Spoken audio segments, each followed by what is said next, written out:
Newton एक scientist थे, Isaac Newton. Isaac Newton basically वो अपने गार्डन में बैठे हुए एप्पल के ट्री के नीचे बैठे हुए थे और वहां से एक एप्पल गिरा, एक सेब गिरा। तो इसाक न्यूटन ने उसे उठाया और उठाकर फिर ऊपर फेंक दिया, और जब ऊपर फेंका तो फिर वो नीचे गिर गया जमीन पर। फिर उठाया और फिर फेंक दिया। वो बार बार ऊपर फेंकते गए और वो बार बार नीचे गिरता गया। तो उनके माइंड में एक बात आई कि ये जो मैं बार बार ऊपर की तरफ थ्रो कर रहा हूँ, ये ऊपर ही क्यों नहीं चला जाता, ये बार बार नीचे क्यों आ रहा है।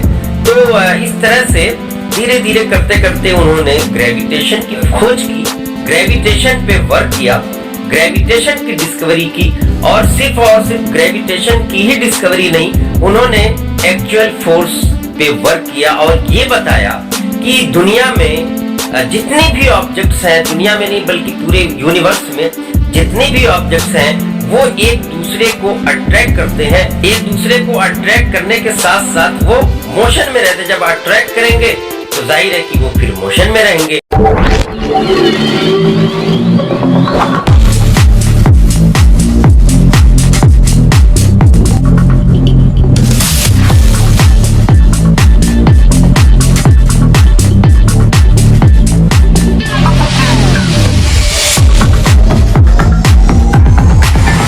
हाय डियर स्टूडेंट्स, आपने रेगुलरली क्लास अटेंड की और 2 चैप्टर आपने फिनिश कर दिए। अब आपका एक और चैप्टर आपके सामने आ रहा है, that is called as gravitation. तो ये भी एक फिजिकल साइंस का बहुत इम्पोर्टेंट चैप्टर है, ग्रेविटेशन। और आपने इसाक न्यूटन के बारे में सुना है, इसाक न्यूटन। थोड़ा सा आप बैक में चले जाइए। फोर्स किसे कहते हैं? What do you mean by force? आपको ये पता है, मोशन में आपने पढ़ा था कि किसी भी बॉडी को मूव कराने के लिए एक पॉइंट से दूसरे पॉइंट पर फोर्स की जरूरत होती है। यानी फोर्स जो है एक किसी बॉडी को एक जगह से दूसरे जगह तक ले जाता है, उसको मूव कराता है। इसका मतलब यह है कि जो बॉडीज, जो ऑब्जेक्ट्स जो मूव करते हैं वो फोर्स के ही कारण करते हैं, एक जगह से दूसरे जगह तक। न्यूटन एक साइंटिस्ट थे, Isaac Newton. Isaac Newton basically वो अपने गार्डन में बैठे हुए एप्पल के ट्री के नीचे बैठे हुए थे और वहां से एक एप्पल गिरा, एक सेब गिरा। तो इसाक न्यूटन ने उसे उठाया और उठाकर फिर ऊपर फेंक दिया, और जब ऊपर फेंका तो फिर वो नीचे गिर गया जमीन पर। फिर उठाया और फिर फेंक दिया। वो बार बार ऊपर फेंकते गए और वो बार बार नीचे गिरता गया। तो उनके माइंड में एक बात आई कि ये जो मैं बार बार ऊपर की तरफ थ्रो कर रहा हूँ, ये ऊपर ही क्यों नहीं चला जाता, ये बार बार नीचे क्यों आ रहा है। तो इस तरह से धीरे धीरे करते करते उन्होंने ग्रेविटेशन की खोज की, ग्रेविटेशन पे वर्क किया, ग्रेविटेशन की डिस्कवरी की। और सिर्फ ग्रेविटेशन की ही डिस्कवरी नहीं, उन्होंने एक्चुअल फोर्स पे वर्क किया और ये बताया कि दुनिया में जितने भी ऑब्जेक्ट्स हैं, दुनिया में नहीं बल्कि पूरे यूनिवर्स में जितने भी ऑब्जेक्ट्स हैं वो एक दूसरे को अट्रैक्ट करते हैं। एक दूसरे को अट्रैक्ट करने के साथ साथ वो मोशन में रहते। जब अट्रैक्ट करेंगे तो जाहिर है कि वो फिर मोशन में रहेंगे। और इनके अट्रैक्शन के बीच, इनके मोशन के बीच एक फोर्स काम करता है, that is called as gravitational force. उस पर बेस्ड उन्होंने फिर जो है यूनिवर्सल लॉ दिया, न्यूटन ग्रेविटेशन लॉ और यूनिवर्सल ग्रेविटेशन लॉ। तो इस तरह से न्यूटन ने ग्रेविटेशन पे वर्क किया और called as father of gravity, उनको ही ग्रेविटी के फादर कहा जाता है। और उन्होंने ग्रेविटी के हवाले से, ग्रेविटी के रिगार्ड से सिर्फ यही नहीं बताया कि अर्थ जो होती है वो सारे ऑब्जेक्ट को अपनी तरफ खींचती है, बल्कि उन्होंने जो कॉन्सेप्ट दिया कि सारे पार्टिकल्स, इस यूनिवर्स के सारे पार्टिकल्स एक दूसरे को अट्रैक्ट कर रहे होते हैं। और इसी ग्रेविटी की वजह से, इसी फोर्स की वजह से सारे पार्टिकल यहाँ पे टिके हुए हैं। ये संसार है, ये यूनिवर्स है, और जो कुछ भी हम देख रहे हैं वो एक लॉ के तहत हो रहा है, लॉ के अकॉर्डिंग हो रहा है। अगर ऐसा नहीं होता तो हम जैसे खड़े होकर चलते हैं तो फिर हम तैरते हुए चलते। जो चीजें तैर के चलती हैं वो खड़े होकर के चलती। तो ये सारा जब उल्टा पुल्टा हो जाता सब, तो ये सारी चीजें जो आप देख रहे हैं इस दुनिया में जो एडजस्ट हो गई हैं, मतलब किस तरह से मूवमेंट करना है, किसे किस तरह से चलना है, किसे हॉरिजॉन्टल चल रहा है, किसे वर्टिकल चलना है, ये सारी चीजें ये ग्रेविटेशन पे डिपेंड करती हैं। तो ग्रेविटेशन एक बहुत ही इंपॉर्टेंट चैप्टर है। It is necessary to move an object and this movement is brought about by force and that is called as gravitational force। अभी इससे पहले जब आपने पढ़ा सिर्फ फोर्स का नाम पढ़ा, लेकिन अब यहाँ पे एक नया टर्म आ गया ग्रेविटेशनल फोर्स, यानी वो भी फोर्स ग्रेविटेशनल फोर्स ही है जिस फोर्स को आपने इससे पहले पढ़ा था, और ग्रेविटेशन का नाम आपने नहीं लिया, ग्रेविटेशन के बारे में नहीं जानते थे। तो अब जान लीजिए कि वो भी फोर्स क्या है, वो भी फोर्स ग्रेविटेशनल फोर्स है। जब किसी स्टोन को जमीन पे गिराया जाता है तो वो बड़े आसानी के साथ जमीन पे गिर जाता है, और वो क्यों गिरता है? This is due to the force of gravitation. ये ग्रेविटेशन के फोर्स के कारण ही गिरता है जमीन पर, क्योंकि न्यूटन ने एक बात बताई थी कि जितनी भी मासेस होती हैं उनमें, यानी जितने पार्टिकल्स होते हैं, जितने ऑब्जेक्ट हैं, उनके बीच में एक फोर्स काम करता है, that is called as gravitation force. और अगर मास उनकी बहुत छोटी है तो ग्रेविटेशनल फोर्स जो है बहुत छोटा होगा, और जो दिखाई नहीं देगा, हम जज नहीं कर सकते। जैसे कि दो पत्थर रख दीजिए, दो छोटे छोटे पत्थर रख दीजिए, तो वो आपस में एक दूसरे को अट्रैक्ट तो कर रहे हैं, लेकिन पता नहीं लगता है कि वो अट्रैक्ट कर रहे हैं, क्योंकि वो मूव करता ही नहीं है। लेकिन जब अगर हम अर्थ और पत्थर की बात करें, स्टोन एंड अर्थ, तो अर्थ भी एक ऑब्जेक्ट है, एक ऑब्जेक्ट माना गया है, एक पार्टिकल है, और पत्थर भी एक पार्टिकल है। पत्थर बहुत छोटा है और अर्थ बहुत बड़ी है। तो जब कोई बहुत बड़ी चीज छोटी चीज के साथ इंटरेक्शन में आती है according to the Newton's law, तो बड़ी वाली चीज बहुत तेजी से छोटी को अपनी तरफ अट्रैक्ट करती है। यानी वहां पर देखिए मास बहुत बढ़ गया तो ग्रेविटेशनल फोर्स भी बहुत बढ़ गया। तो इसलिए पत्थर को जब हम ऊपर से गिराते हैं तो वो जमीन की तरफ आ जाता है। तो इसका मतलब यह है कि जो अर्थ है हमारी, वो भी एक मास लिए हुए, तो वो पत्थर को अपनी तरफ खींचती है, अट्रैक्ट कर रही है। और ऐसा नहीं है कि सिर्फ अर्थ खींच रही है, पत्थर भी अपनी तरफ खींच रहा है, लेकिन पत्थर चूंकि बहुत छोटा है इसलिए पत्थर का ग्रेविटेशनल फोर्स बहुत कम होगा, इसलिए वो अर्थ को अपनी तरफ नहीं खींच पाएगा, लेकिन अर्थ पत्थर को खींच सकती है। तो इसलिए जब हम पत्थर को गिराते हैं, हाथ से छोड़ दीजिए, आप गिराइए भी मत, आप गिराने का लफ्ज मत इस्तेमाल कीजिए, हाथ में स्टोन लीजिए और छोड़ दीजिए, देखिए वो नीचे जाता है या ऊपर जाता है। भाई न्यूटन का जो सोच थी, न्यूटन बहुत परेशान हुए थे, बहुत दिनों तक परेशान हुए कि ये जो चीजें हैं वो ऊपर की तरफ फेंकी जाती है तो ऊपर ही क्यों नहीं चली जाती, क्यों नीचे आ जाती हैं। तो बाद में ये सब पता लगा कि बीच में एक खला है, एक सेंटर है अर्थ और स्काई के बीच में, अगर उस सेंटर के ऊपर अगर कोई चीज चली जाए तो वो ऊपर ही भागती चली जाती है, और अगर उस सेंटर के उस पोल के नीचे अगर कोई चीज है तो वो नीचे की तरफ भागती चली जाती है, जहां पे अर्थ का ग्रेविटेशनल फोर्स काम कर रहा है, लेकिन उस सेंटर के ऊपर स्काई का ग्रेविटेशनल फोर्स काम कर रहा है। ये न्यूटन ने बहुत रिसर्च की, न्यूटन ने इस पे बहुत सोचा, बहुत परखा, बहुत परेशान हुए, तब जाकर के इन्होंने ग्रेविटी का कॉन्सेप्ट दिया है।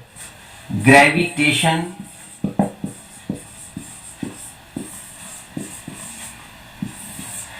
तो gravitational force, a force which brings object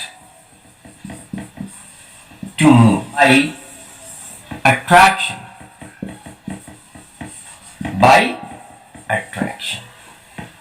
attraction के कारण ही ऑब्जेक्ट मूव करते हैं, जिसे हम क्या कहते हैं? ग्रेविटेशनल फोर्स कहते हैं, या सिर्फ हम फोर्स भी कहते हैं, लेकिन एक्चुअली क्या है? ये ग्रेविटेशनल फोर्स के नाम से ही जाना जाता है। फोर्स की यूनिट क्या होती है? न्यूटन। SI यूनिट क्या है? न्यूटन है, और ये इसाक न्यूटन के नाम पे रखी गई है, Newton. Every object in universe attract every object. Every object in universe attract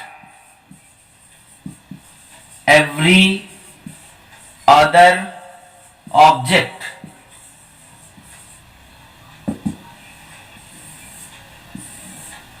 by Newton. Every object in universe, her object जो इस यूनिवर्स में पाया जाता है एक दूसरे किसी और ऑब्जेक्ट को अपनी तरफ अट्रैक्ट करने की कोशिश करता है, या फिर हम यूं कहें कि अट्रैक्ट करता है। ये न्यूटन ने कहा था, ये न्यूटन का लॉ है। जैसा कि अभी मैं बता रहा था कि दो पत्थर एक साथ रख दीजिए, वे एक दूसरे को अट्रैक्ट करना शुरू कर देंगे।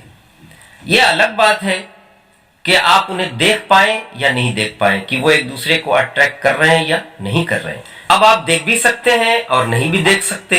अगर ऑब्जेक्ट बहुत छोटा है तो आप नहीं देख सकते, ऑब्जेक्ट बहुत बड़ा है तो आप देख सकते हैं। यानी मिला जुलाकर ये सारी बातें किस पे डिपेंड करती हैं? मास पे डिपेंड करती है। अगर ऑब्जेक्ट की मास छोटी है तो उनका अट्रैक्शन बहुत कम होगा, और अगर मास बहुत बड़ी है तो अट्रैक्शन बहुत ज्यादा होगा। जैसे कि अर्थ एंड स्टोन, अर्थ और स्टोन फॉर एग्जांपल मान लीजिए, तो स्टोन आप अपने हाथ में लीजिए और छोड़ दीजिए तो देखिए वो ऊपर जाता है या नीचे आता है। तो नीचे जाएगा क्योंकि नीचे अर्थ है। अर्थ का मास बहुत ज्यादा है और स्टोन का मास बहुत कम है। तो स्टोन का मास अगर कम है तो उसका फोर्स बहुत कम होगा, और अगर अर्थ का मास बहुत ज्यादा है तो उसका फोर्स बहुत ज्यादा होगा। और अर्थ अपनी तरफ अट्रैक्ट करती है स्टोन को, तो इसलिए स्टोन क्या होगा? अपने आप नीचे की तरफ गिरता चला जाएगा और अल्टीमेटली बहुत जल्दी जाकर के गिर जाएगा। तो इसका मतलब यह है कि अर्थ का ग्रेविटेशनल फोर्स बहुत ज्यादा है, और इसी बेस पे ये लॉ न्यूटन का हम पढ़ते हैं। तो हेडिंग डाल लीजिए, universal law of gravitation. Universal law of gravitation कि every body attract every other body by a force which is. अब उस फोर्स की कैरेक्टरिस्टिक क्या है?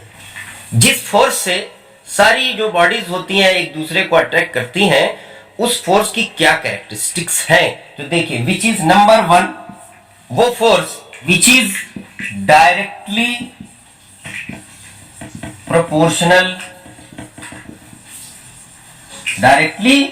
Proportional to the mass of object. Mass of object यानी force object की mass के directly proportional होगा। Number two, inversely proportional. Number two, inversely proportional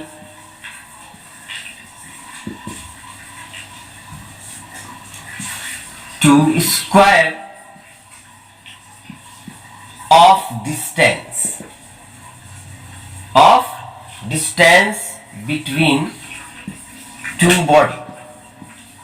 inversely proportional to square of distance between two bodies।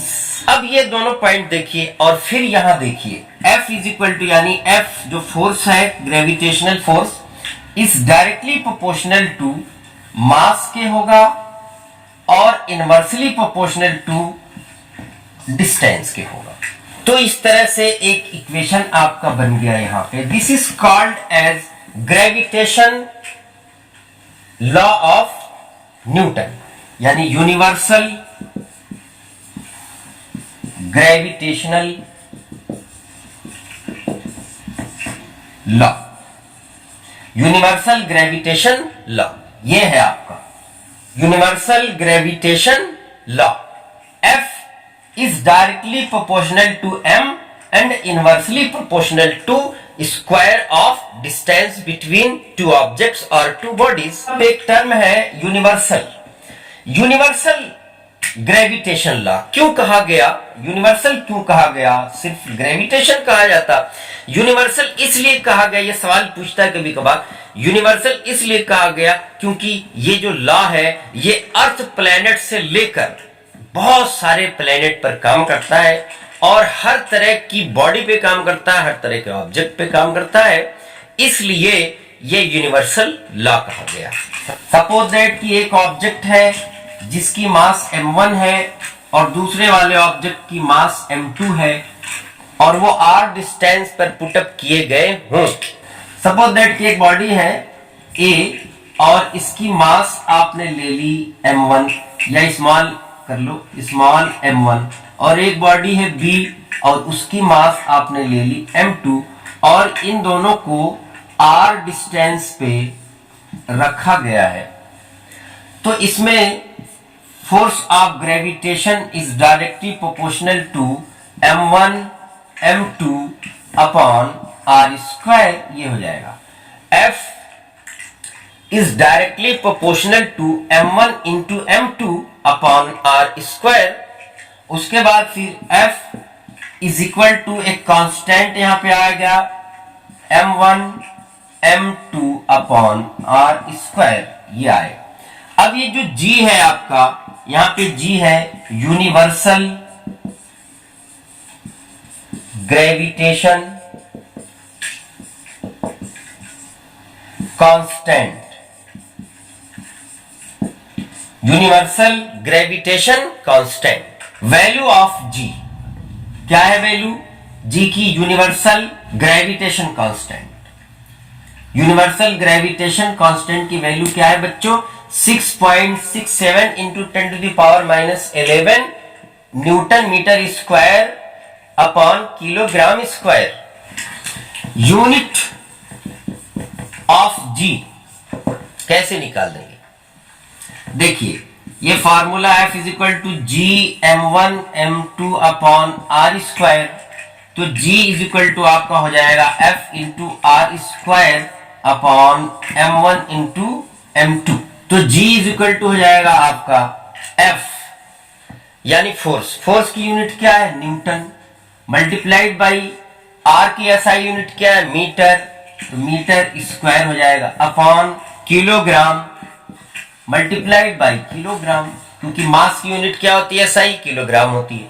तो is equal to आपका हो जाएगा newton metre square upon kilogram square, और you can say newton metre square kilogram, KG -2 लिख देंगे, KG -2, तो इसका मतलब है अपॉन किलोग्राम स्क्वायर, ये तो आपको पता है। न्यूटन मीटर स्क्वायर पर kilogram square, newton metre square पर किलोग्राम स्क्वायर को हम ऐसे लिखते हैं या ऐसे लिखते हैं, दोनों बात बराबर है। फॉर्मूले से F is equal to G m1 m2 upon R square से पता लगा कि अगर दो ऑब्जेक्ट के बीच की डिस्टेंस को अगर ट्वाइस कर दिया जाए, ट्वाइस,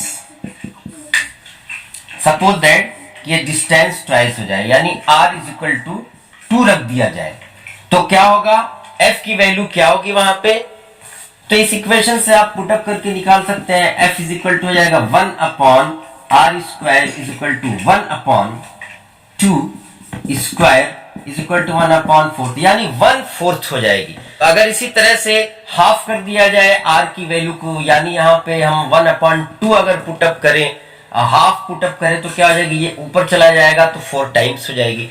तो इस तरह से आप जो है देख सकते हैं कि r की वैल्यू और m की वैल्यू जैसे जैसे आप यहाँ पे घटाओगे बढ़ाओगे, उसी तरह से f की वैल्यू भी घटेगी और बढ़ेगी, यानी f की टोटल वैल्यू किस पे डिपेंड करेगी? मास ऑफ ऑब्जेक्ट पर और उनके बीच की डिस्टेंस पर। तो आज की क्लास में इतना ही, इसको अच्छे से देखिए, समझिए, आगे फिर और भी टॉपिक्स डिस्कस किए जाएंगे।